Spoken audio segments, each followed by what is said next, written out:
જી અને કોંગ્રેસના જે ખાતા છે તે સીઝ કરવામાં આવેલા છે એટલે એ બાબતે તો તમને હાલ કોઈ રાહત નહીં હોય તો એના વિશે શું કહેશો? એટલે લોકોએ ઉપાડી લીધું છે ને ગમે એટલા ખાતા સીઝ કરે તો શું જરૂર છે? લોકોએ ઉપાડ્યા કે લોકોના ખાતા તો સીઝ થાય એ તો અહીંયા કંઈ તમે લોકોના ખાતા તો સીઝ કરી કહેવાના નથી. તમે તાર કરી નાખો એમાં કાંઈ વાંધો નહીં. પ્રજાએ ચૂંટણી આખી ગુજરાતની ભારતની ઉપાડી છે અને પ્રજાના આશીર્વાદ હોય, એક બાજુ જનશક્તિ હોય અને એક બાજુ ધનશક્તિ હોય. જેની પાસે જનશક્તિ હોય અને ધનશક્તિની કોઈ જરૂર નથી.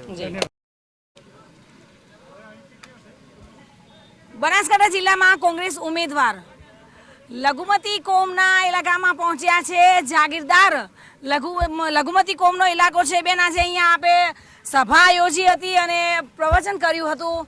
કેવો પ્રતિસાદ મળી રહ્યો છે અને કેવો ચૂંટણી પ્રચાર ચાલી રહ્યો છે? સમગ્ર જિલ્લાની અંદર 1 મહિનાથી વિવિધ તાલુકાઓની અંદર જનસંપર્ક કાર્યક્રમમાં તમામ સમાજના તમામ ધર્મના લોકો મોટી સંખ્યામાં હાજરી આપી અમને જનસમર્થન આપી રહ્યા છે. ગમે એટલા સંસાધનો સામે હોવા છતાં અમારી તમામ મિટિંગોનું આયોજન એ તમામ લોકો કરે છે. 1 પણ રૂપિયાનો ખર્ચો એ ઉમેદવારો કે પાર્ટી પાસે નથી માગતા અને લોકો પણ આવા ધોમધખતા તાપમાં 2-2 કલાક સુધી વેઇટ કરે એટલે એ લાગણી બતાવે છે. ને બનાસકાંઠાની અંદર 100% આ વખતે જન આશીર્વાદ કોંગ્રેસની સાથે રહેશે. જી બેન, આપણે મામેરાની વાત કરી હતી, એ બાબતે કેવો પ્રતિસાદ મળી રહ્યો છે? અમારી અહીંની સંસ્કૃતિ રહી છે તમામ સમાજોની, તમામ ધર્મોની, કે કોઈ પણ બેન દીકરી નર્મતાપૂર્વક એ નાના મોટી માગણી મૂકે અને માગણી વ્યાજબી હોય.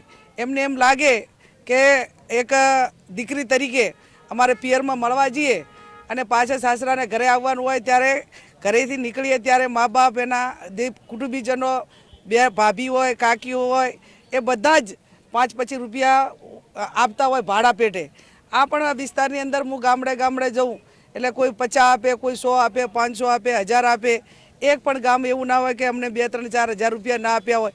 એટલે આધુનિક જમાનાની અંદર પહેલાં ભાડાના સાધનમાં જવું પડતું એટલે એટલી જ જરૂર હતી. અત્યારે ગાડીમાં ડીઝલ નાખવાનું હોય તો 1 મહિનાથી ડીઝલ પણ તમામ વિસ્તારના લોકો લગાવે છે ગાડીમાં અને ભાડું પણ આપે છે. એટલે હૃદયપૂર્વક જેટલો એમનો આભાર માનીએ એટલો ઓછો છે.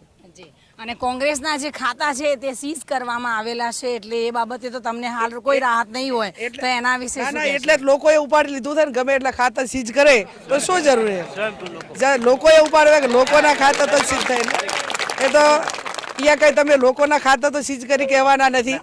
તમે તાર કરી નાખો એમાં કાંઈ વાંધો નહીં. પ્રજાએ ચૂંટણી આખી ગુજરાતની ભારતની ઉપાડી છે અને પ્રજાના આશીર્વાદ હોય, એક બાજુ જનશક્તિ હોય અને એક બાજુ ધનશક્તિ હોય. જેની પાસે જનશક્તિ હોય અને ધનશક્તિની કોઈ જરૂર નથી. જ્ઞાનીબેનનું કહેવું છે કે કોંગ્રેસના ખાતા ભલે સીઝ થયા હોય પરંતુ લોકોના ખાતા તો ચાલુ છે ને, એટલે કે લોકોએ જ આ ચૂંટણીનો જે તમામ ખર્ચ છે તે ઉઠાવવાનો નિર્ણય લીધો છે. Reena Parmar, today news, Gujarati.